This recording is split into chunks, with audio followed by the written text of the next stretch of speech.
لله رب العالمين والصلاة والسلام على رسوله الكريم أما بعد قال الله تعالى في القرآن المجيد والفرقان الحميد.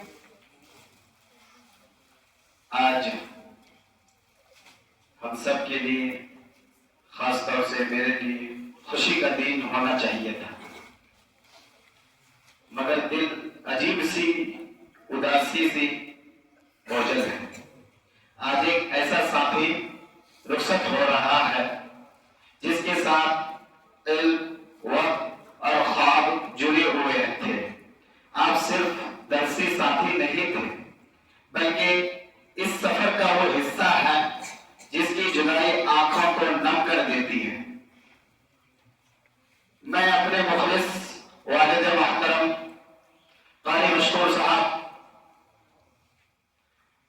و جناب قاری عبدالرؤوف صاحب کا شکر گزار ہوں جنہوں نے مجھ جیسے ناچیز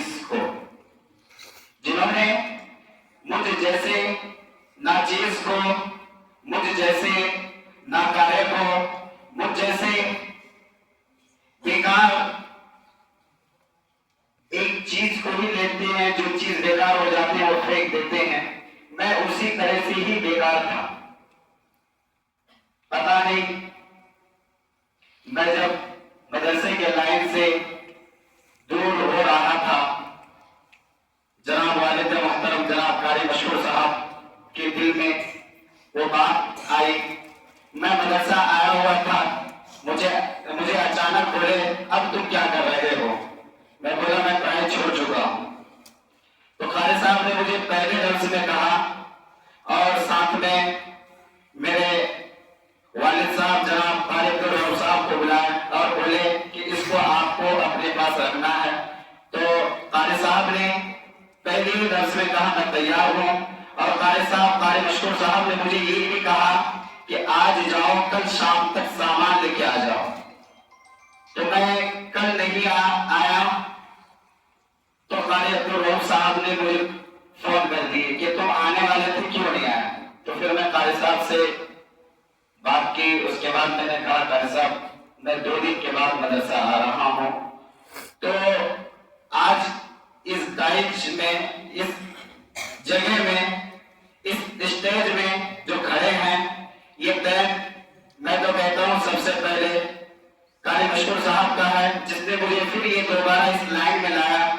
اس کے بعد جو مجھے پڑھا ہے، لکھا ہے، ہر ایک چیز کو سکھائے، سلیقہ سکھائے. اس کے بعد استاد بنانے کے بعد، جو استاد بننے کے بعد بھی جو تربیت کی جاتی ہے، اس نے جناب قاری عبدالرؤوف صاحب نے مجھے ہر ممکن ابھی بھی کوشش کرتے ہیں کہ بابو ایسا نہیں ایسا کرنا، اور میں اس کو فالو کرتا ہوں الحمدللہ. تو جنہوں نے مجھ جیسے ناچیز کو محمود المدارس میں استاد بننے کا صرف بخشا، مگر آج اسی مقام پر ایک عزیز کی جدائی دل کو توڑ سی رہی ہے. دل سے مبارکباد پیش کرتا ہوں، مگر یہ مبارکباد مسکراہٹ کے ساتھ نہیں، خاموش درد اور دعا کے ساتھ ہے. اللہ آپ کو کامیاب کرے، سلامت رکھے، اور اگر نصیب میں ہو تو ہمیں پھر کسی موڑ پر ملا دے. آمین ثم آمین. ایک چھوٹا سا شعر دے کے میں اپنا جگہ دینا چاہتا ہوں. لٹا دو اپنی ہستی کو، لٹا دو اپنی ہستی کو اگر مرتبہ چاہتے ہو. بولے سبحان اللہ. لٹا دو اپنی ہستی کو اگر مرتبہ چاہتے ہو، دانا کھاد میں مل کر گلے گلزار ہوتا